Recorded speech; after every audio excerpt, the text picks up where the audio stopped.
भीख मांगते मांगते जब मैं एक बहुत ही बड़े से घर के पास पहुंची तो मैं दरवाजा खटखटाने लगी, इस उम्मीद में कि यहाँ तो बहुत अच्छी भीख मिल सकती है।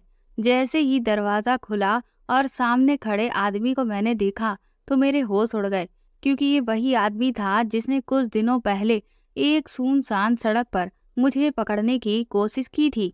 उसे देखते ही जैसे ही मैंने वहां से भागने की कोशिश की, उसने मेरा हाथ पकड़कर अंदर खींच लिया। मैं उसके पैरों पर गिरकर रोती रही, पर उसने मुझ पर रहम नहीं किया और कई दिनों तक उसने कम उम्र में ही मेरे माँ बाप मुझे इस दुनिया में अकेला छोड़कर चले गए थे। मेरी माँ तो मेरे जन्म के 2 साल बाद ही मर गई थी। मेरा कोई भाई बहन भी नहीं था। लेकिन मेरे पिता माँ के मरने के बाद बहुत ज़्यादा बीमार रहने लगे थे। उन्हें लीवर और फेफड़ों से संबंधित काफ़ी सारी बीमारियां हो गई थीं, जिस वजह से उनकी तबीयत कभी कभी अचानक खराब हो जाया करती थी और वो कोई काम भी करने नहीं जा पाते थे, क्योंकि उनका शरीर बहुत कमज़ोर हो चुका था। मेरी दादी के पास पैसों की कोई कमी नहीं थी, लेकिन फिर भी मेरी दादी ने उनका इलाज कराने से साफ इनकार कर दिया। उनका कहना ये था कि जब ये कुछ कमाता ही नहीं है तो उसके साथ चाहे जो भी हो, मैं इस पर 1 रुपया भी खर्च नहीं करूंगी। अगर मेरी दादी ने सही टाइम पर मेरे पिता का इलाज करवा दिया होता तो शायद वह जिंदा बच जाते। वैसे भी जिंदगी और मौत का फैसला तो इंसान के हाथ में नहीं होता है। मगर इसका मतलब ये नहीं है कि हम किसी भी बीमारी का ये सोचकर इलाज ना कराएं कि ये कुछ कमाता ही नहीं है। इस सब के चलते हुए पापा बहुत ज़्यादा दुखी रहने लगे थे और फिर उन्होंने धीरे धीरे शराब पीना भी शुरू कर दिया था। अगर दादी उनका साथ देती और वह जल्दी ठीक हो जाते तो वो शराब को कभी भी हाथ नहीं लगाते और ठीक होने के बाद वो भी किसी अच्छे काम पर लग जाते। लेकिन दादी ने तो कभी उन्हें अपने बेटे जैसा प्यार दिया ही नहीं। मेरी दादी और मेरे ताऊ जी से पिताजी का इलाज करवाने के लिए साफ इनकार करवा दिया करते थे और पिताजी का हिस्सा ताऊ जी के नाम कर देने का लालच भी दिया था। उन्होंने उन्हें अच्छे से समझाया कि अगर ये आदमी मर जाएगा तो फिर इसके हिस्से की सारी जायदाद भी तुम्हारे नाम पर हो जाएगी, क्योंकि इसके कोई लड़का भी तो नहीं है। उन लोगों ने मेरे पिता के मरने के बाद मेरे साथ बहुत बुरा सलूक करना शुरू कर दिया। बची कुची कसर मेरी बुआ ने पूरी कर दी। कुछ समय के बाद फूफा जी का जब काम छूट गया तो बुआ और फूफा भी हमारे ही घर में आकर रहने लगे और फिर वह सब एक हो गए। वो कहते हैं ना कि हमसे जुड़े हुए रिश्तों का अंदाजा हमारे अपनों के जाने से पहले ही बदल जाता है। लोग यही कहते थे कि मेरे पिताजी शराब पीने की वजह से मर गए थे, लेकिन मैं अच्छी तरह से जानती थी कि मेरे पिता शराब की वजह से नहीं बल्कि अपने परिवार से मिली दुत्कार और अपनी बीमारी के चलते मरे हैं। जब उनको ये लगा कि अपने परिवार के लिए उनका जो प्यार है वो कभी भी परिवार वालों को नहीं दिखेगा, तो इस गम में ही उन्होंने शराब पीना शुरू किया था और फिर तो ये उनकी मौत की वजह बन गई थी। मेरी दादी मेरे ताऊ जी से बहुत प्यार करती थी और बुआ से भी, क्योंकि ताऊ जी के सिर्फ बेटे ही थे और उनके पास नौकरी भी बहुत अच्छी थी, जबकि मेरे पिता तो बस एक मामूली से मिस्त्री थे। मेरी दादी बहुत ही लालची औरत थी, उनको हमेशा बस पैसों से ही प्यार था। मेरे पिता उनके छोटे बेटे थे, लेकिन उन्होंने कभी भी अपने छोटे बेटे से प्यार नहीं किया। मेरे पिताजी जब जिंदा थे तो उन्होंने मुझे बताया कि तुम्हारी माँ के साथ मेरी शादी भले ही अरेंज हुई थी, लेकिन हमारे बीच प्यार लव मैरिज जैसा ही था। तुम्हारी माँ को मरे हुए अब काफ़ी साल हो गए, लेकिन फिर भी मैं आज भी तुम्हारी माँ को भूल नहीं पाया हूँ। मैं आज भी उनसे पहले जितना ही प्रेम करता हूँ। हमारे बीच इतना प्रेम होने के बाद भी मैंने कभी नहीं सोचा था कि हम दोनों इतनी जल्दी अलग हो जाएंगे। सच में इस बारे में ना तो कभी मेरी माँ ने सोचा था और ना ही कभी मेरे पिताजी ने। यही वजह थी कि मेरी माँ के मरने के बाद मेरे पिताजी ने कभी दूसरी शादी भी नहीं की। मेरी माँ मुझसे मेरे पिता की गोद में छोड़कर मर गई थी। मेरे पिता ने मेरी खातिर दूसरी शादी नहीं की थी कि उनका कहना था कि मैं अपनी बेटी को खुद संभाल लूँगा, खुद पाल लूँगा, लेकिन किसी दूसरी औरत के हवाले कभी नहीं करूँगा। बचपन से ही मेरी दादी और ताई ने मेरी माँ के ना होने का मुझ पर फ़ायदा उठाया था। उन्होंने कभी मुझे प्यार मोहब्बत की नज़र से नहीं देखा था। मेरा जो भी काम होता था वो सिर्फ मेरे पिताजी ही किया करते थे। उन लोगों को तो बस मेरे पिताजी के मरने का इंतज़ार था, क्योंकि वह लोग मुझे बिल्कुल भी पसंद नहीं करते थे। पिताजी के मरने के बाद उन्होंने मुझे घर से निकाल दिया। पिताजी की मरते ही उन्होंने इस काम को अंजाम दे दिया था। मैं उस वक्त सिर्फ 10 साल की थी। मैंने अपने ऊपर जुल्म होते हुए देखे थे, लेकिन मैं किसी से कुछ नहीं कह पाई थी। मैंने अपनी दादी और ताई का एक अलग ही रूप देखा था। वो लोग मुझसे घर के सारे काम करवाया करती थी। पढ़ने लिखने की उम्र में उन्होंने मुझे खाना पकाने के लिए लगा दिया था। उन दिनों मुझे अपनों की बहुत ज़रूरत थी, लेकिन मेरे अपनों ने ही मेरे पिता के मरने के बाद मेरी ज़िंदगी बर्बाद करने के बारे में सोच लिया था। उन्होंने ये भी नहीं सोचा कि अगर मैं उनका सारा घर संभाल रही हूँ, तो ज़रूरत पड़ने पर वो भी तो मेरा साथ दें और मेरी फ़िक्र करें। दादी को अपनी बेटी तो बहुत प्यारी थी, लेकिन अपने बेटे की बेटी से उन्हें कोई भी मतलब नहीं था। उन्होंने एक बार भी नहीं सोचा कि आखिरकार मैं भी तो उनके ही घर की बेटी थी। उन्हें मेरा भी ख्याल रखना चाहिए था, क्योंकि मैं अपनी माँ के प्यार को तो कभी पा ही नहीं सकी। मैं जानती ही नहीं थी कि माँ का प्यार कैसा होता है। जब तक मेरे पिता जिंदा थे, तब तक किसी की मजाल नहीं थी कि कोई मुझसे ऊंची आवाज में भी बात कर सके, क्योंकि मेरे पिताजी ने हमेशा मुझे बहुत प्यार दिया था। वो घर अपना होते हुए भी अपना नहीं था। मेरी ताई दिखने में तो बहुत खूबसूरत थी, लेकिन वो मुझे बहुत ज़्यादा बदसूरत लगती थी, क्योंकि कभी उन्होंने मुझे अच्छा नहीं समझा। इसकी वजह बस यही थी कि उन्होंने कभी भी मुझ जैसी मासूम लड़की पर तरस नहीं खाया था। उन्होंने मेरी माँ की हर चीज़ पर कब्जा कर लिया था, चाहे वो मेरी माँ का सामान हो, मेरी माँ का कमरा हो, वो सब कुछ उन्होंने अपने हिस्से में ले लिया था।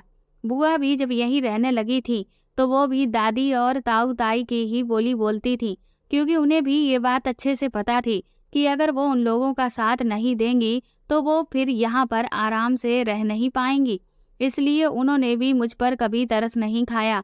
जब पिताजी जिंदा थे तो मैं अपनी माँ का सामान इस्तेमाल करती थी, लेकिन पिताजी के मरने के बाद तो मेरी दादी और ताई ने मेरा जीना ही दुश्वार कर दिया था। इस घर की किसी भी चीज़ पर मेरा कोई हक नहीं था। मुझे नौकरों की तरह ट्रीट किया जाता था। नौकरों की तरह ही रूखा सूखा बचा हुआ खाना मुझे दिया जाता था। मेरे ताऊ जी भी ये सब कुछ खामोशी से देखते रहते थे। मेरी दादी का कहना था कि मेरा बड़ा बेटा ज़्यादा पैसे कमाता है और इसीलिए इस घर पर ज़्यादा हक उसका ही है। मेरी ताई के 2 बेटे थे, इसीलिए मेरी दादी ताई को इतना प्यार करती थी कि जैसे इस दुनिया में उनके जैसी कोई औरत ही नहीं है। मगर मेरी ताई कितनी बदतमीज और बुरी औरत थी, ये सब सिर्फ मैं ही जानती थी। इतनी छोटी सी उम्र में ही मुझे लोगों के चेहरे पढ़ने आ गए थे और ये समझ आ गया था कि जमाने में कोई किसी का नहीं है। एक इंसान के चेहरे पर ना जाने कितने नकाब होते हैं और समय बदलने पर वो कितने रूप बदल लेता है। ये सब कुछ मैंने कहीं और से नहीं, बल्कि अपने ही परिवार से सीखा था।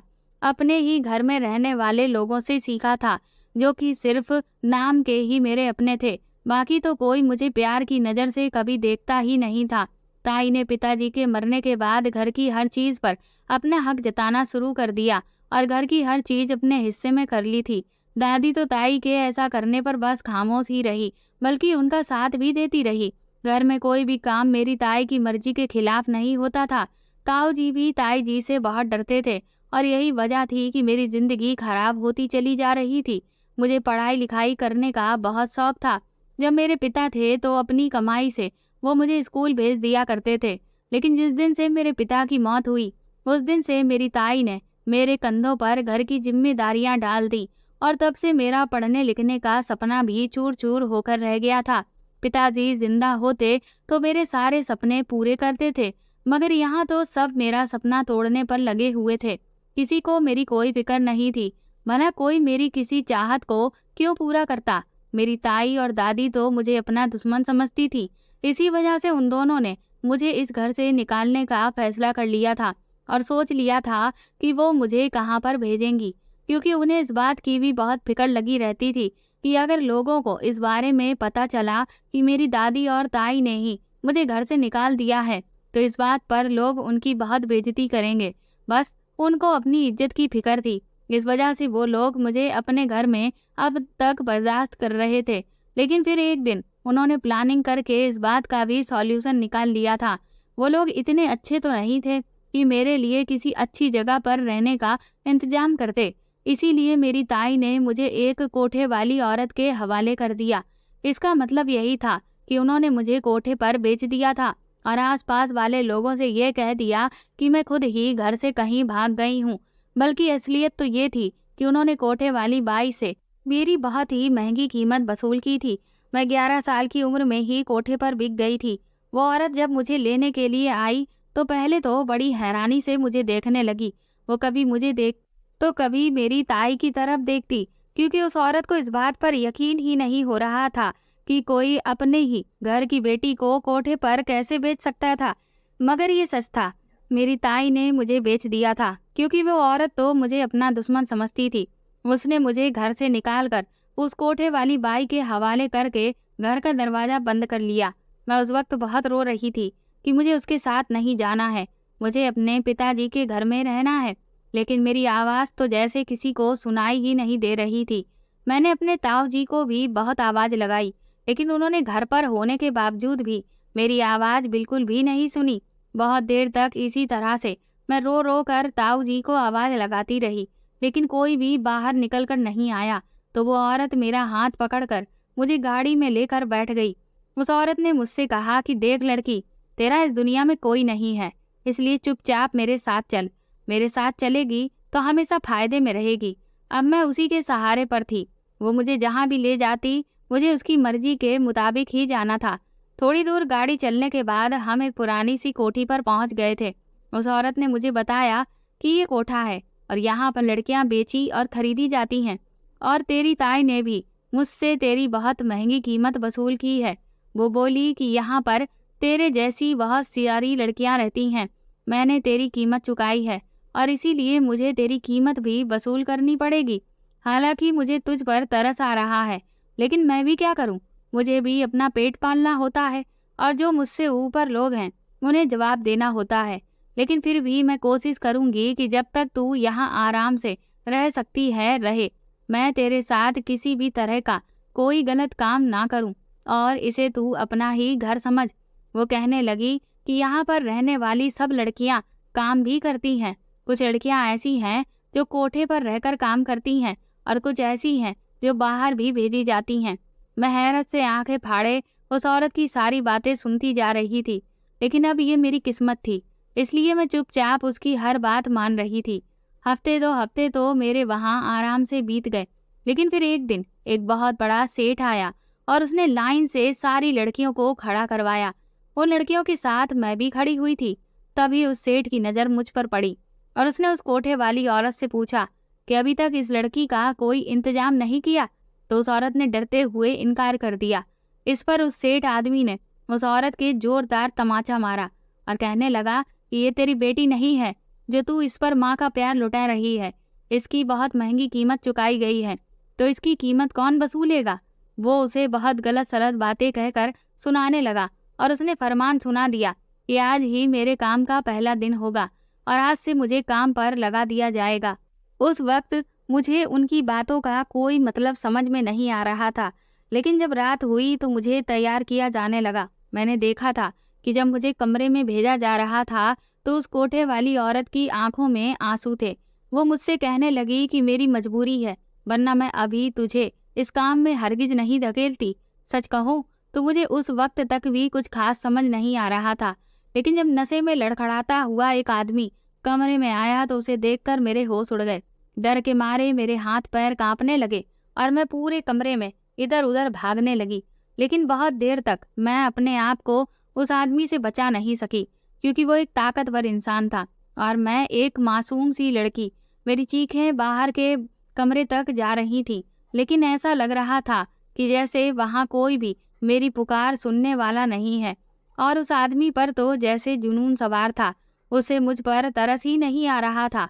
मैं बार बार उसके आगे हाथ जोड़कर कह रही थी, प्लीज़ अंकल मुझे छोड़ दीजिए, लेकिन उस आदमी पर कोई असर नहीं था। फिर मैं उसे ये कहकर समझाने लगी कि मैं तो आपकी बेटी के जैसी हूँ, लेकिन इन बातों का भी उस पर कोई असर नहीं हुआ और इसके बाद जो भी होने लगा उससे मेरी रूह कांपने लगी थी। मुझे काफ़ी ज़्यादा चोटें आ गई थी। मैं लगातार चीख रही थी कि तभी अचानक से दरवाज़ा खुला और वही कोठे वाली औरत कमरे के अंदर आई, जिस वजह से वो आदमी बुरी तरह से बौखला गया और गुस्सा होने लगा कि मैंने इसकी कीमत चुकाई है, लेकिन तू मुझे डिस्टर्ब कर रही है, तो वो कोठे वाली औरत मुस्कुराकर कहने लगी कि नहीं साहब, ऐसा नहीं है। मैंने सोचा कि आपके लिए और भी अच्छा इंतजाम किया जाए, इसलिए मैं आपके पीने के लिए देखिए कितना बढ़िया इंतजाम करके लाई हूँ। ये बात सुनकर उस आदमी का गुस्सा थोड़ा कम हुआ और उसने पीना शुरू कर दिया और कुछ ही देर में वो आदमी बेहोश होकर वहीं ढेर हो गया। उसके गिरते ही कोठे वाली औरत ने उससे कहा कि देख लड़की, अगर तू यहाँ रहेगी तो मैं अब तो तुझे नहीं बचा पाऊंगी। आखिर मैं कब तक हर रोज आने वाले ग्राहकों को यूं नशे की गोलियां दे देकर बेहोश करूंगी। एक ना एक दिन तो ये राज खुल जाएगा ना, और फिर हो सकता है उस दिन मेरी जान भी ले ली जाए। मैं इतनी बड़ी दयावान भी नहीं कि अपनी जान देकर तुझे बचाती फिरूं। इससे बेहतर यही है कि तू यहाँ से भाग जा। उससे ज्यादा क्या होगा, मुझे थोड़ी बहुत मार मिलेगी, लेकिन मैं अपने पास जमा पैसे उस सेठ आदमी को दे के अपनी जान छुड़ा लूंगी, क्योंकि उसे सिर्फ पैसों से मतलब है। एक बार उसे वह पैसे मिल जाएंगे जिसकी कीमत उसने तुझे खरीद कर चुकाई है, तो फिर वह भी शांत हो जाएगा। उस औरत ने मुझे थोड़े बहुत पैसे हाथ में पकड़ाए और कहा कि यहाँ से भाग जा और किसी ऐसी जगह जाना जहाँ तू सुरक्षित रह सके। मैं तुरंत ही वहां से भाग कर निकल गई। सच कहूँ, उस वक्त जब मैं बाहर भागी तो मुझे ऐसा लगा कि जैसे मैं एक बहुत भयानक जगह से बाहर निकल आई हूँ। लेकिन जब आधी रात को सड़क पर नंगे पैर मैं दौड़ रही थी, चारों तरफ सन्नाटा और अंधेरा था और कुत्ते भौंक रहे थे, तब मैं एक नए खौफ से भर गई। उस वक्त मुझे लगने लगा कि इससे अच्छा तो मैं वहीं पर थी, क्योंकि अब मुझे समझ ही नहीं आ रहा था कि मैं कहाँ जाऊं। मैं लगातार दौड़ती चली जा रही थी कि तभी कुछ दूर निकल जाने के बाद एक नुक्कड़ पर मुझे एक आदमी नशे में धुत दिखाई दिया। उसकी नज़र जैसे ही मुझ पर पड़ी, वो बहुत ही अजीब तरीके से मुस्कुराते हुए मेरी तरफ आगे बढ़ा और मुझसे पूछने लगा, ये लड़की कहाँ जाती है, इधर मेरे पास आ। लेकिन अब शायद मुझे भी मर्दों की पहचान हो गई थी। मैं समझ गई कि आखिर इसका इरादा क्या है। मैं तुरंत ही वहां से पीछे भागी तो वो तेजी से मेरी तरफ ही लपका। मैं एक नई मुसीबत में पड़ चुकी थी। वो मेरा पीछा छोड़ ही नहीं रहा था। मैं लगातार रो रही थी और भाग रही थी कि तभी बचने के लिए मुझे सड़क किनारे एक छोटी सी झोपड़ी नजर आई और मैं उसके अंदर घुस गई और बुरी तरह से चिल्लाने लगी। वो आदमी भी इतना जानवर था कि उस झोपड़ी के अंदर घुस आया और अपना हाथ आगे बढ़ाकर मुझे बाहर घसीटने की कोशिश करने लगा, लेकिन तभी उसकी पीठ पर एक जोरदार डंडा पड़ा। उस वक्त अंदर बहुत अंधेरा था, कुछ दिखाई ही नहीं दे रहा था। वो आदमी बिलबिलाता हुआ बाहर निकल कर आया और गालियां देने लगा। तभी एक औरत निकली और उसने जोर से डंडे से उसे पीटना शुरू कर दिया, जिससे वो आदमी डर कर वहां से भाग गया। जब वो वहां से चला गया और मेरी नज़र उस औरत पर पड़ी तो मेरी जान में जान आई। उस औरत ने मुझे प्यार से कहा कि तू ठीक तो है ना। मैंने रोते हुए उसके गले से लग गई। सच कहूँ तो ऐसा लगा जैसे आज मुझे मेरी माँ ने बचाया हो। उस वक्त उस औरत ने मुझे कुछ भी नहीं कहा। वो मुझे अपने सीने से चिपकाए हुए अंदर लेकर गई और हम दोनों माँ बेटी की तरह एक दूसरे से चिपक कर सो गए। अगले दिन सुबह जब मैं सोकर उठी तो उस औरत ने मुझे थोड़ा खाना खाने के लिए दिया और फिर उसने मेरे बारे में पूछा। मैंने बताया कि मेरा नाम कंचन है और उसके बाद मेरी जो कहानी थी वह पूरी मैंने उसे सुना दी। वो औरत मुझसे कहने लगी कि अगर तू चाहे तो यहीं मेरे पास ही रह सकती है, लेकिन देख तुझे काम करना पड़ेगा। मैंने उससे पूछा कि मुझे भला क्या काम करना होगा, तो वो कहने लगी कि जो काम मैं करती हूँ, मैं भीख मांगती हूँ, तो तुझे भी मेरे साथ यहाँ भीख ही मांगनी पड़ेगी और फिर हम दोनों आराम से अपना पेट भरते हुए इस झोपड़ी में रह सकते हैं। वैसे तो भीख मांगना कोई ऐसा काम तो नहीं था जिसे सीखना पड़ता, मगर मुझे भीख मांगना भी कहाँ आता था। लेकिन मैं उस औरत के साथ भीख मांगने जाने लगी और प्रैक्टिस करने लगी। धीरे धीरे कंचन ने भी भीख मांगना सीख लिया था। उस औरत को कंचन अम्मा कहकर बुलाने लगी, क्योंकि सच कहें तो वो कंचन की माँ जैसी ही थी। कभी कभार अगर अम्मा की तबीयत खराब हो जाती तो मैं अकेले ही भीख मांगने चली जाती थी और सड़क किनारे बैठकर भीड़ भाड़ वाली जगह में जाकर मैं काफी सारे पैसे भीख में मांग कर ले आई थी। और इस तरह से काफी साल गुजर गए। धीरे धीरे वक्त गुजरता चला गया और मेरी उम्र 18 साल हो गई। अभी तक मैं अम्मा के साथ रहकर ही भीख मांगने जाती थी। हम लोगों ने काफी सारे पैसे इकट्ठे कर लिए थे, लेकिन फिर भी हमारे पास अभी पैसे कम ही थे, क्योंकि ये पैसे हम लोग अपना एक घर खरीदने के लिए इकट्ठे कर रहे थे। अम्मा का कहना था कि जिस जगह पर हम लोग यहाँ सड़क किनारे रह रहे हैं, ये अवैध जगह है और जिस दिन पुलिस की नज़र में हम लोग आ गए, उसी दिन वो हमें यहाँ से निकाल फेंकेगी और फिर हम लोग कहाँ जाएंगे? अगर दूसरी जगह अपना बसेरा बनाएंगे भी, तो वह जगह भी अवैध ही होगी। इसलिए हमें अपना खुद का घर खरीदना होगा। और अब तो अम्मा बोली कि मुझे तेरी भी फिक्र है, क्योंकि मेरी तो उम्र हो चली है ना। जाने वह दिन कौन सा हो जब मैं दुनिया को छोड़कर चली जाऊं। फिर तू अकेली इन सड़कों पर कैसे रहेगी? क्योंकि यहाँ आदमी नहीं, यहाँ जानवर रहते हैं जो तुझे अकेला पाकर नोच खाने की पूरी कोशिश करेंगे। लेकिन अगर तेरा खुद का घर होगा तो वहाँ किसी की भी हिम्मत नहीं पड़ेगी जो कोई भी तुझ पर गलत नजर डाले। अम्मा ने मुझे पाल पोस कर बड़ा किया था और मेरा बहुत साथ दिया था। वो मुझे बिल्कुल अपनी बेटी की तरह ही समझती थी। वो मुझसे अक्सर कहती कि तेरे माता पिता नहीं हैं तो क्या हुआ। इसीलिए तो अम्मा माँ बनकर ही मेरे बारे में इतना सोच रही थी कि जब वो दुनिया में ना रहें तब भी मैं बेसहारा ना हो जाऊं। मुझे भी अब ये बात समझ आ चुकी थी कि लड़कियों का अकेले समाज में रहना बहुत मुश्किल है, खासकर उनके जिनके सर पर किसी का भी साया ना हो। अम्मा मुझे बहुत प्यार करती थी और मुझे भी उनके साथ रहते रहते उनकी काफ़ी आदत हो गई थी। मैंने भी अब मान लिया था कि दुनिया में अगर कोई मेरा है तो बस मेरी अम्मा ही है, जिसने मुझे अपने पास रखा, क्योंकि एक वही थी जिससे मेरी फिक्र रहती थी। उन्होंने मुझे बताया था कि उनकी भी एक बेटी थी, लेकिन उनकी बेटी जब अपने ससुराल गई तो दहेज की लोभियों ने उसे दहेज की खातिर मार दिया। उनके पति का देहांत तो काफ़ी सालों पहले ही हो चुका था, जिसके बाद ससुराल वालों ने भी उन्हें घर से निकाल दिया था और अब वो इस दुनिया में बिल्कुल अकेली थी। वो ये सारी बातें रोते हुए मुझे बता रही थी। अम्मा ने कहा कि मेरी बेटी जिस तकलीफ से गुजरी, मैं नहीं चाहती कि तू भी गुजरे। इसीलिए तुझे मैं यही कहूँगी कि अगर कोई ढंग का और समझदार इंसान जीवन में मिले तो ही शादी करना, वरना इससे बेहतर तो यही है कि अकेले ही अपनी जिंदगी गुजार देना। कम से कम जिंदा तो रहेगी। और फिर एक दिन वो भी आया जब अम्मा मुझे छोड़कर इस दुनिया से चली गई। मेरे पास उस वक्त तक भी इतने पैसे नहीं हो पाए थे कि मैं अपने सर पर एक छत खड़ी कर सकती थी। इसलिए मैंने एक सुनसान जगह पर कुछ बांस खरीद कर बांस से बनी हुई छोटी सी झोपड़ी बना ली और फिर उसमें रहते हुए ही भीख मांग कर मैं अपना गुजारा करना शुरू कर दिया था। एक दिन मैं सड़क के किनारे खड़ी हुई भीख मांग रही थी, लेकिन वो जगह बहुत सुनसान थी। वहां मुश्किल से ही कुछ लोग आ जा रहे थे, क्योंकि वो सर्दियों के दिन थे। ज्यादातर लोग घर से बाहर नहीं निकलते थे और सड़कें भी सुनसान होती थी कि तभी वहां पर अचानक एक गाड़ी आकर रुकी। मैंने सोचा कि जरूर कोई सेठ आदमी है, तो इससे मुझे कुछ पैसे मिल सकते हैं। इसलिए मैं उसकी तरफ बढ़ी, लेकिन मैं तब तक घबरा गई जब वो आदमी भी उतर कर मेरी तरफ ही बढ़ने लगा। वो मुझे बहुत ही अजीब नज़र से देख रहा था, जिससे मैं घबरा गई।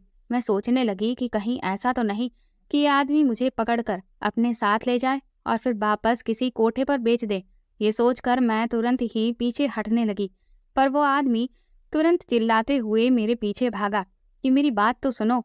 अरे लड़की, मेरी बात सुनो एक बार। पर मैं समझ चुकी थी कि ये मेरा फ़ायदा उठाने की कोशिश कर रहा है।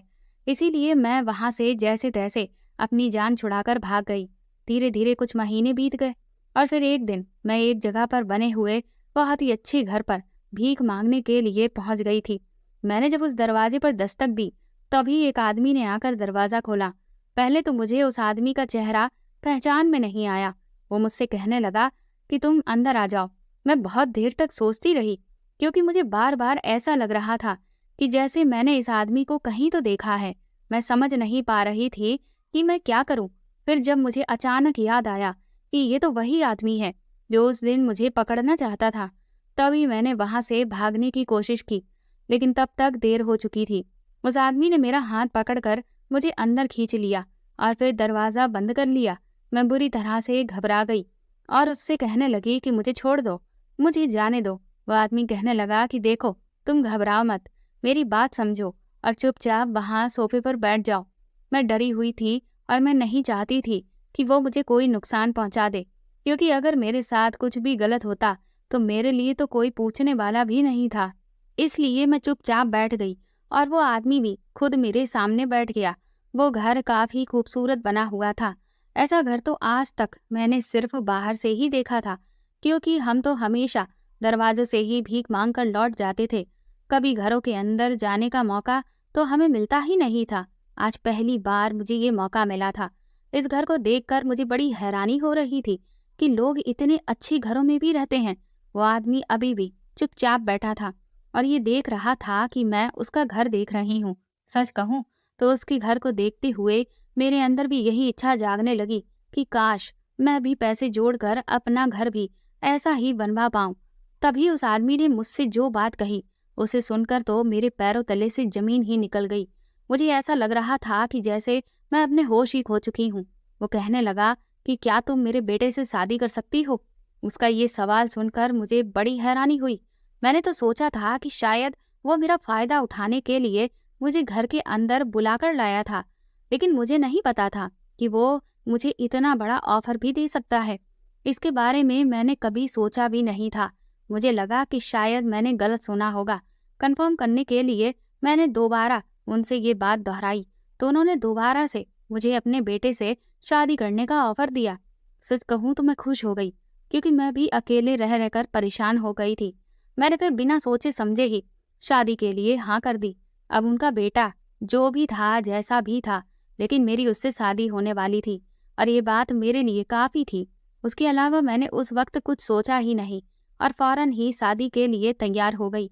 मेरे बस हाँ करने की ज़रूरत थी। उस आदमी ने कहा कि तुम्हें अब हमारे घर पर ही रहना होगा और तुम्हें यहाँ सब कुछ मिलेगा। वो आदमी कहने लगा कि कल सुबह ही तुम्हारी मेरे बेटे के साथ शादी होगी। उस आदमी की इतनी जल्दबाजी पर मुझे बड़ी हैरानी हो रही थी, मगर फिर मैं इस बात को इग्नोर कर दिया। मैं अपनी झोपड़ी में पहुंच गई और वहां से अपना कुछ सामान और बैग उठाकर ले आई, जिसमें मेरे कुछ कपड़े, ज़रूरत का सामान था। मैं वापस उस आदमी के घर आ गई थी।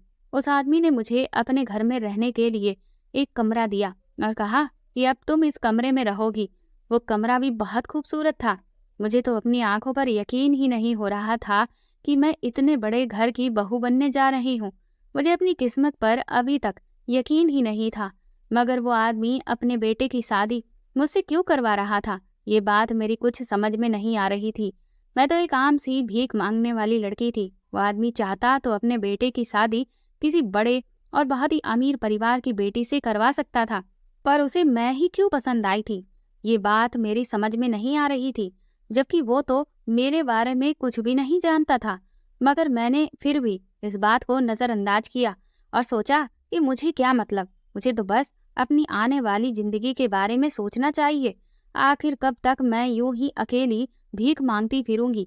पहले की बात और थी, अम्मा ने मुझे पालकर इतना बड़ा कर दिया, लेकिन अब मैं अकेले कब तक दर दर की ठोकरें खाऊंगी और उस झोपड़ी में रहूंगी। वहां पर भी तो मैं सुरक्षित नहीं थी। ऐसे में मुझे इस आदमी का ऑफर सबसे बेहतर लगा। वो आदमी जैसे भी सोचकर मुझे अपने बेटे के लिए चुन रहा था, मेरे लिए यही काफी था कि मैं इतने बड़े घर के बेटे की पत्नी बनने वाली हूँ। वैसे भी एक ना एक दिन मुझे शादी तो करनी ही थी। अब जबकि मैं भीख मांगने वाली लड़की थी, तो दूर दूर तक भी मेरे लिए ऐसे परिवार का रिश्ता तो नहीं आता। लेकिन ये तो मेरा भाग्य अच्छा था कि खुद इस आदमी ने मुझे अपने बेटे से शादी करने का ऑफर दिया। इससे ज्यादा भला मुझे और क्या चाहिए था। वह आदमी मुझे कमरे में छोड़कर चला गया, जिससे मुझे इस बात की भी तसल्ली हो गई थी कि आदमी मेरा गलत फायदा हरगिज नहीं उठाएगा। थोड़ी देर के बाद एक नौकरानी मेरे लिए खाना लेकर आई। वो कहने लगी, मैडम, खाना खाने के बाद आप सो जाना, सुबह आपकी शादी है, उसके लिए मैं आपको तैयार करने आ जाऊंगी। वो खाना रखकर चली गई। उसके जाने के बाद मैं खाना खाने लगी। फिर फ्री होकर मैं थोड़ा आराम करने के लिए लेट गई। मुझे कब नींद आई कुछ पता नहीं चला। जब मैं सोई तो मेरी आंख अगली सुबह ही खुली। सुबह लगभग 8 बज रहे थे। तभी वो आदमी मेरे कमरे में आया और उसने मुझे जगाया।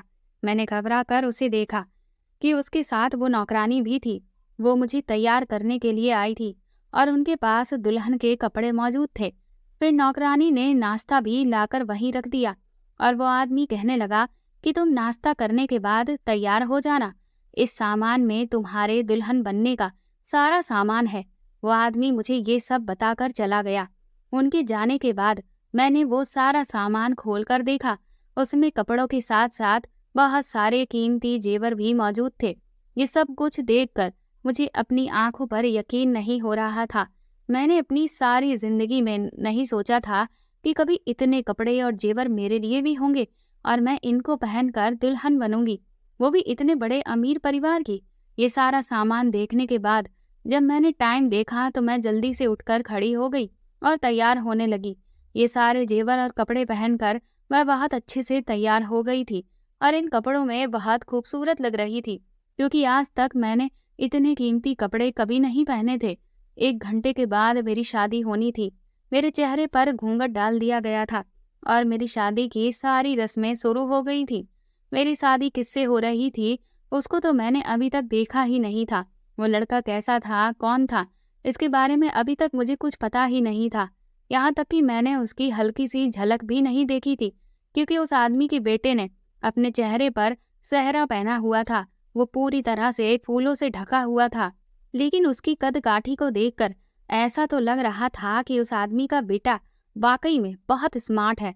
होना भी चाहिए था, क्योंकि वो आदमी भी इस उम्र में भी बहुत हैंडसम दिखता था। जब मेरे पति ने मेरी मांग में सिंदूर भरा और मंगलसूत्र पहनाया तब भी मैं उसका चेहरा नहीं देख पाई, क्योंकि मैंने नजर उठाकर उसे देखा ही नहीं। उसके अलावा मुझे कुछ भी नहीं पता था। शादी की रस्में पूरी होने के बाद उस आदमी ने मुझे वापस उसी कमरे में भेज दिया जो रूम मुझे रहने के लिए दिया गया था। फिर थोड़ी देर के बाद वो आदमी मेरे कमरे में आया और कहने लगा कि कंचन, तुम्हारे पति ने मन्नत मांगी है कि वो पूरे 3 महीने तक अपनी पत्नी से बिल्कुल भी नहीं मिलेगा और वो एक जरूरी काम के सिलसिले में बाहर भी जा रहा है। वहां से आने के बाद ही वो तुमसे मुलाकात करेगा। मुझे उस आदमी की ये बात माननी पड़ी। इतने दिन होने के बाद भी मैंने अपने पति को अभी तक नहीं देखा था। मैं उस आदमी के घर में आराम से रह रही थी। यहाँ मुझे किसी भी तरह की कोई परेशानी नहीं थी। मेरा पति अभी तक बाहर से वापस नहीं आया था, ना ही अभी तक मैंने उसे देखा था। मैं बस उसी के घर में रह रही थी। यही मेरे लिए बहुत बड़ी बात थी। फिर एक दिन इसी तरह मुझे ख्याल आया कि मन्नत तो मेरे पति ने मांगी है।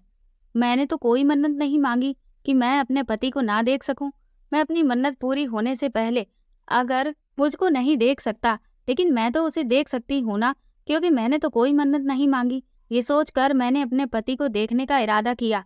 मैंने अपने ससुर से कहा कि मुझे अपने पति की फोटो देखनी है, लेकिन मेरे ससुर ने मुझे साफ इनकार कर दिया। वो मुझसे मेरे पति की फोटो दिखा ही नहीं रहे थे। फिर एक दिन मैं अपने ससुर के कमरे में जाकर चुपके से उनके कमरे की तलाशी लेने लगी और मेरे हाथ में मेरे पति का कोई फोटो लग जाए, ताकि मैंने सोचा था कि मैं सिर्फ फोटो देखकर ही अपने ससुर के कमरे से निकल जाऊंगी। मैं अभी वहां चुपचाप अपने पति का फोटो ढूंढ ही रही थी कि लेकिन तभी अचानक मुझे ऐसा लगा कि कमरे में कोई आ रहा है। मैं जल्दी से अलमारी के पीछे छुप गई कि कहीं मेरे ससुर ने मुझे देख तो नहीं लिया, तो वह ना जाने मेरे बारे में क्या सोचेंगे। लेकिन वो जो कोई भी कमरे में आया वो मेरे ससुर नहीं बल्कि किसी और लड़के के बोलने की आवाज़ थी। वो किसी से फ़ोन पर बात कर रहा था। जब मैंने उस लड़के को देखा तो मैं हैरान थी। उस लड़के के चेहरे पर अजीब सी पट्टी बंधी हुई थी, लेकिन थोड़ा थोड़ा चेहरा मुझे नजर आ रहा था। तब मुझे याद आया कि इस लड़के को तो मैंने काफ़ी महीनों पहले देखा था। मुझे ठीक से वो दिन याद है। भीख मांगने के लिए मैं निकली थी, लेकिन उस दिन मुझे काफ़ी देर हो गई थी और मैं सड़क से घर आ रही थी, तो चारों तरफ बिल्कुल सुनसान रात का टाइम था। तभी वो लड़का मुझे अपनी कार के पास खड़ा हुआ दिखाई दिया। वो किसी से बात कर रहा था। मेरी नज़र जैसे ही उस लड़के पर पड़ी, मैंने सोचा घर जाने से पहले कुछ पैसे इससे भी मांग लेती हूँ। मैं उस लड़के के पास पहुंची तो उसने मुझे ध्यान से देखा और कॉल काट दी। फिर वो मुझसे कहने लगा कि तुम अकेली सुनसान इस सड़क पर क्या कर रही हो? इतनी रात को यहाँ वहाँ अकेले तुम्हारा घूमना बिल्कुल भी सुरक्षित नहीं है। मैंने उससे कहा कि साहब मेरी मजबूरी है, लेकिन बस मैं घर जा ही रही हूँ। उसने तुरंत ही 100 रुपए का एक नोट निकाला और मेरी तरफ आगे बढ़ा दिया। 100 के नोट को देखते ही मेरी आंखों में चमक आ गई। फिर वो मुझसे बोला कि अब तुम जल्दी से अपने घर जाओ, क्योंकि रात बहुत हो रही है और ये इलाका ठीक नहीं है। मुझे वो लड़का बहुत अच्छा लगा था, क्योंकि पहली बार मैंने किसी ऐसे मर्द को देखा था जो एक लड़की की इज्जत की फिक्र कर रहा था। मैं जैसे ही वहां से आगे बढ़कर निकल गई, तभी मुझे अचानक से कुछ अजीब सी आवाज़ सुनाई दी। मैंने जब पलट कर देखा तो 2 आदमियों को उस कार वाले लड़के को पीटते हुए देखा। मेरी तो उस वक्त कुछ भी समझ में नहीं आ रहा था कि ये अचानक से क्या हो गया। वो आदमी उस लड़के को मार रहे थे। मुझे समझ नहीं आया कि मैं उस लड़के को कैसे बचाऊं। वो लोग तो उस लड़के की जान लेने के लिए हथियार भी लाए हुए थे। तभी मुझे याद आया कि मेरे बैग में तो हमेशा एक बड़ा सा चाकू रहता है। अम्मा ने मुझे मेरी सेफ्टी के लिए ये चाकू दे रखा था। वो मुझसे कहती थी कि मुझे अपनी सुरक्षा खुद करनी होगी। अगर कभी भी कोई परेशान करने की कोशिश करे तो उसे चाकू मारकर घायल कर देना। मैंने तुरंत अपने बैग से चाकू निकाला और उन दोनों आदमियों पर मैं चाकू लेकर टूट पड़ी। लेकिन तब तक उन लोगों ने उस लड़के पर कई वार कर दिए थे। उसके चेहरे पर बहुत घाव हो चुके थे और वो दर्द से तड़प रहा था। लेकिन जब उस लड़के को मेरा भी साथ मिल गया तो हम दोनों ने मिलकर उन आदमियों को बहुत मारा। हमें लगा कि अब ये भाग जाएंगे, लेकिन तब तक और भी आदमी आ गए। ये देखकर मैं और वह दोनों ही घबरा गए। उस लड़के ने मुझसे कहा, जल्दी से कार में बैठो। मैं तुरंत ही उसकी कार में बराबर में बैठ गई और उसने बहुत तेजी से कार चलाना शुरू कर दिया। हम काफी दूर निकल आए थे। मैंने उस लड़के से पूछा, वो लोग तुम्हें क्यों मार रहे थे? लेकिन उसने मुझे कुछ भी नहीं बताया। वो मुझसे कहने लगा कि तुम बताओ, तुम्हें कहाँ जाना है? मैं तुम्हें तुम्हारे घर सुरक्षित छोड़ देता हूँ, क्योंकि मुझे भी अब हॉस्पिटल जाना होगा। मैं देख रही थी कि उसकी बहुत खून बह रहा था। उसके चेहरे पर बहुत जगह कट लगे हुए थे। फिर वो लड़का मुझे मेरे घर पर छोड़कर वापस चला गया था। मैं उसकी गाड़ी से उतर गई। उसके बारे में मैं कोई जानकारी भी नहीं ले सकी। उस दिन के बाद से आज मैं इस लड़के को यहाँ पर देख रही थी। इस लड़के को देखकर डर के मारे मेरे पैर कांपने लगे। मैं जल्दी से वापस आकर अपने कमरे में छुप गई। लेकिन अब मैं पूरी सच्चाई जानना चाहती थी। जब मेरे ससुर मेरे कमरे में आए तो मैंने उनसे कहा कि पहले आप मुझे ये बताइए कि आपके कमरे में वो लड़का कौन था। मैंने अपने ससुर को बता दिया कि मैं आपके कमरे में चोरी चुपके अपने पति की फोटो देखने के लिए गई थी। तब मैंने वहां पर एक लड़के को देखा। मेरे ससुर कहने लगे, मुझे तुम्हारी आंखों का ये वहम लगता है। घर में सच में कोई लड़का नहीं है। मेरा बेटा और तुम्हारा पति, वो भी घर से बाहर गया हुआ है। और फिर तुम मुझे बिना बात मेरे कमरे में क्यों गई थी? मैंने कहा कि मैं आपके कमरे में अपने पति की फोटो देखने के लिए गई थी। मैंने आपको सच सच बता दिया है। लेकिन फोटो की जगह मुझे वहां पर एक लड़का मिला जिसको मैंने पहले भी एक बार देख रखा है। आपने मुझसे झूठ क्यों बोला कि यहाँ सिर्फ मैं और आप ही रहते हैं? अब आप जल्दी से मुझे बताओ कि वो लड़का कौन है। उसके बाद मेरे ससुर ने मुझे जो बताया उसे सुनकर मैं हैरान रह गई। वो कहने लगे कि वो लड़का तुम्हारा पति है और इस लड़के से ही तुम्हारी शादी हुई है। मुझे तो अपने कानों पर विश्वास ही नहीं हो रहा था कि जिस लड़के के साथ मेरी शादी हुई उससे मैं पहले भी मिल चुकी थी। मैंने अपने ससुर से कहा कि आपने मुझसे इतनी बड़ी सच्चाई क्यों छुपाई? आपने मुझसे कितने झूठ बोले? पहला झूठ तो आपने यही कहा कि इस घर में आपके और मेरे अलावा कोई नहीं है। दूसरा झूठ ये कि आपके बेटे ने मन्नत मांगी है और वो काम के सिलसिले में बाहर चला गया है। 3 महीने से पहले वो वापस नहीं लौटेगा, जबकि आपका बेटा तो इसी घर में आपके कमरे में ही मौजूद था। अब आप मुझे अपने बेटे से मेरी शादी करने की वजह बताइए। आप अपने बेटे की शादी किसी और लड़की से भी तो करवा सकते थे। आपने मुझे ही क्यों चुना अपने बेटे के लिए? और फिर उस दिन वो गुंडे आपके बेटे को मारने की कोशिश क्यों कर रहे थे? ये सब बातें कोई आम नहीं थी। इन सब बातों के पीछे जरूर कोई बड़ी वजह छुपी हुई थी। मेरे ससुर मेरे सवाल सुनकर खामोश हो गए। वो मुझे कुछ बता ही नहीं रहे थे, लेकिन उनके अलावा मुझे इन सवालों के जवाब कोई और नहीं दे सकता था। मैं यही सब सोच रही थी कि कहीं बड़े घर में शादी करने के चक्कर में मैं किसी बड़ी मुसीबत में तो नहीं फंस गई। अब मुझे बहुत डर महसूस होने लगा। मैंने सोच लिया कि मुझे क्या करना है। मैं अपने ससुर को वहीं छोड़कर अपना सामान पैक करने अपने कमरे में चली गई। मैंने फैसला कर लिया था, मैं इस घर को छोड़कर वापस अपनी झोपड़ी में चली जाऊंगी। अपना सामान लेकर मैं जब दरवाजे से बाहर आई तो मेरे ससुर खड़े थे। मैंने उनसे कहा कि मैं घर छोड़कर जा रही हूँ। मुझे जाता देखकर मेरे ससुर मुझे रोकने की बहुत कोशिश करने लगे, लेकिन मैंने उनसे कहा कि मैं सिर्फ एक शर्त पर ही रुकूंगी, जब आप मेरे सारे सवालों का जवाब देंगे।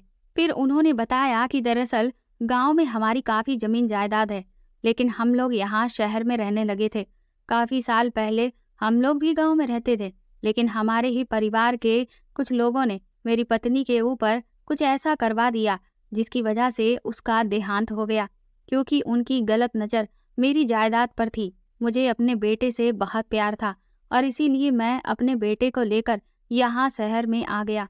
मेरे बेटे का नाम रजत है, वो मेरा इकलौता बेटा है। मेरी गांव में करोड़ों की ज़मीन है। उन लोगों की चालाकी देखकर मैंने उस ज़मीन को अपने बेटे के ही नाम पर कर दिया। जब मैं शुरुआत में शहर में आया तो मुझे पहले बहुत परेशानियों का सामना करना पड़ा, लेकिन मैंने जैसे तैसे अपने बेटे को एक काबिल इंसान बनाया। इतने सालों तक मेरे परिवार के लोग मेरी ज़मीन पर कब्जा करके ऐश करते रहे, जबकि उसका असली मालिक मेरा बेटा है। जब मेरे बेटे ने इस बात को जाना तो उसने अपना हक मांगने के लिए कानूनी लड़ाई लड़ने की ठान ली और मेरे परिवार के लोगों को साफ चेतावनी दी कि उसकी संपत्ति पर वह अब नज़र भी ना डालें। और इधर उसने उन लोगों के खिलाफ केस कर दिया। केस चला और फिर सारी जायदाद वापस मेरे बेटे के हक में आ गई, जिस वजह से वो लोग बहुत बुरी तरह से खिसिया गए और फिर बदला लेने के लिए ही उन्होंने गांव से मेरे बेटे को मारने के लिए गुंडों को भेजा था। मैं उस वक्त बहुत डर गया था, लेकिन जब मेरे बेटे ने ये बताया कि एक लड़की की वजह से ही मेरे बेटे की जान बच पाई, तो मैंने दिल ही दिल में भगवान का बहुत शुक्रिया अदा करने लगा। मेरे परिवार में एक खानदानी पुरोहित हैं जो हम सब की कुंडलियां देखते हैं और ग्रह नक्षत्र के हिसाब से हमें हमेशा ये बताते आए हैं कि हमें क्या करना चाहिए और क्या नहीं। मैंने अपने बेटे पर आई इस आफत के लिए बहुत परेशान था, क्योंकि मुझे पूरा यकीन था कि जब वो लोग एक बार हमला कर सकते हैं तो फिर वो दोबारा भी मेरे बेटे की जान लेने की कोशिश कर सकते हैं। इसीलिए मैं उन पुरोहित जी के पास गया। उन्होंने मुझसे कहा कि अगर मैं अपने बेटे की शादी उसी लड़की से करवा देता हूँ जिसने पहले हमले में उसकी जान बचाई थी, तो मेरे बेटे के ऊपर से ये बला अपने आप ही टल जाएगी और फिर कभी भी मेरे बेटे पर यह मुसीबत नहीं आएगी। उनकी ये बात सुनकर मैं तुम्हें ढूंढने के लिए निकल पड़ा था। उस दिन भी जब मैंने तुम्हें देखा था तो मेरा बेटा कार में ही बैठा था। उसने मुझे बताया कि पापा, यही वो लड़की है जिसने मुझे बचाया था। मैंने सोचा था कि मैं खुद आगे बढ़कर तुमसे बात करता हूँ, लेकिन तुम ना जाने क्यों मुझे देखकर डर गई और वहां से भाग गई। लेकिन जब उस दिन मैंने तुम्हें खुद अपने दरवाजे पर खड़ा देखा तो उससे अच्छा मौका मुझे नहीं मिला और इसीलिए मैंने तुम्हें अंदर खींच लिया और फिर अपने बेटे से शादी करने की बात कही। मुझे पूरा यकीन था कि तुम इस शादी के लिए मान जाओगी, क्योंकि भला एक भिखारी की जिंदगी कौन लड़की जीना चाहती है। तुमने जिस तरह से मेरे बेटे की जान अपनी जान दांव पर लगाकर बचाई थी, उससे मुझे इतना तो यकीन था कि तुम एक अच्छी इंसान हो और तुम मेरे बेटे से अपना रिश्ता पूरी जिंदगी बिना किसी लोभ के निभाओगी। और इसीलिए मैंने तुम्हारी शादी अपने बेटे से करवा दी और पुरोहित जी की बात सच साबित हुई। इधर जैसे ही तुमसे मेरे बेटे की शादी हुई थी, उधर उन सभी लोगों को उम्र कैद की सजा हो गई। दरअसल वो लोग दबंगई करते रहते थे और उन्होंने कुछ लोगों की और ज़मीनें हड़पने के लिए कई हत्याएं भी की थी, जो जुर्म साबित हो गए और उन सबको उम्र कैद की सजा हो गई और मेरा बेटा हमेशा के लिए उन लोगों के कहर से बच गया। देखो बेटी, ऐसा नहीं है कि हमने तुम्हारे साथ कोई नाइंसाफ़ी की है। तुम मेरे बेटे की पत्नी हो और उसकी पत्नी ही रहोगी। मेरा बेटा भी उस दिन से ही तुम्हें पसंद करने लगा था जिस दिन तुमने उसे गुंडों से बचाया था। और जब उसे ये पता चला कि मैं उसकी शादी तुमसे करवा रहा हूँ तो वो बहुत खुश हो गया था। मेरे बेटे ने यह भी सोच लिया था कि वो अपनी आधी जायदाद तुम्हारे नाम पर कर देगा, क्योंकि उसकी जान सिर्फ तुम्हारी वजह से ही बची थी। ये सब कुछ सुनकर मेरे पैरों तले से जमीन निकल गई थी। मैंने पीछे पलटकर देखा तो मेरा पति भी वहीं पर खड़ा था। वो मेरे आगे हाथ जोड़कर खड़ा हुआ कहने लगा, मुझे माफ़ कर दो, मैं दरअसल तुमसे बहुत प्यार करता हूँ। ये सारी बातें सच हैं जो पापा ने तुम्हें बताई। मैं तुम्हें दिल से थैंक यू बोलना चाहता हूँ। तुमने मेरा बहुत साथ दिया। ये सब सुनकर मैं बहुत खुश हो गई। मेरी ज़िंदगी में इतना बड़ा बदलाव आ सकता है, मैंने कभी नहीं सोचा था कि मेरे परिवार के अलावा भी कुछ लोग ऐसे हैं जो सिर्फ मुझसे नफरत ही नहीं करते थे, बल्कि मुझसे प्यार करते हैं। मेरी ज़िंदगी में अम्मा और रजत ऐसे इंसान थे जिन्होंने मुझे प्यार किया। मेरे ससुर भी मुझ पर स्नेह लुटाते थे, वरना तो मुझे ऐसा लगता था जैसे इस दुनिया में हर इंसान मतलबी है, कोई किसी से प्यार नहीं करता, हर इंसान एक दूसरे से नफरत करता है। मेरी ज़िंदगी बिल्कुल बदल गई थी, लेकिन अभी तक मेरे जहन में ये सवाल था कि मेरे पति ने मुझसे अपना चेहरा क्यों छुपाया था। मैंने उससे सवाल किया तो वो कहने लगा कि अब तो तुम साफ सामने देख रही हो कि मेरे चेहरे पर कितनी पट्टियां बंधी हुई हैं। दरअसल उस दिन जब मुझ पर हमला हुआ था तो मेरा चेहरा बहुत बुरी तरह से खराब हो चुका था और मैंने सोचा था कि मैं अपनी पत्नी के सामने इस बुरे चेहरे के साथ नहीं जाऊंगा, बल्कि अपना पूरा इलाज करवाने के बाद जब सर्जरी से मेरा चेहरा पूरी तरह से ठीक हो जाएगा तब मैं तुम्हें सरप्राइज देता। लेकिन मैं ऐसा नहीं कर सका। मैंने आगे बढ़कर रजत से कहा कि मुझे तुम्हारे खराब चेहरे से कोई लेना देना नहीं, क्योंकि तुम एक बहुत अच्छे इंसान हो और मैं तुम्हें दिल से अपना पति मानती हूँ। अब मैं खुशी खुशी अपने ससुर और अपने पति के साथ अपनी जिंदगी गुजार रही हूँ। तो दोस्तों, आपको ये कहानी कैसी लगी हमें कमेंट करके ज़रूर बताएं और प्लीज़ इस कहानी को ज़्यादा से ज़्यादा शेयर और लाइक करके मेरे चैनल को सपोर्ट करें।